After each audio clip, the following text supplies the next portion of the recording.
Ayat pasintabi sa ayaw nito. Ay pero napakasarap nito sa sinampalukan mo.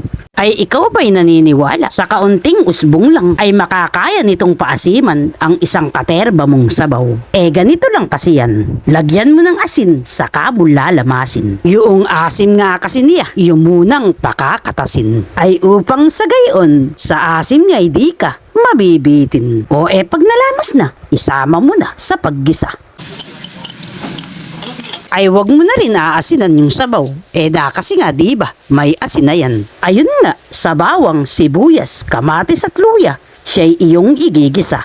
Plus yung ating kinatas na usbong isasama sa paggisa. Kapag silang lahat naigisa mo na, itong ating manok, ilagay mo na. Ay hahayaan nating masangkot siya hanggang ngang lumabas ang katas niya. Ayat diba, kumatas na. Pag ganyan na, timplahan mo na. Dirog na paminta. Kung may gulay ka, lagyan mo pa. Sitaw ang aking inilagay. Saka nga itong siling panigang. Tapos, iyon ang sasabawan. Ay sa kaunting usbong mo inday, kayang-kayang paasiman ang sangkaterba nitong sabaw.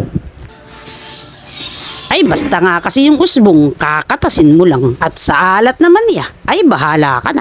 Ay basta tansyahin mo yung asin niya. Ay naniniwala ka ba ang mahusay na kusinera? Magaling manansya.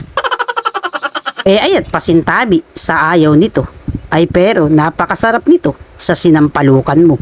Ay yung idinagdag nga natin, pinakuluan ko na yan. Para nga kasi yung kulay niya, hindi sumama sa sabaw niya.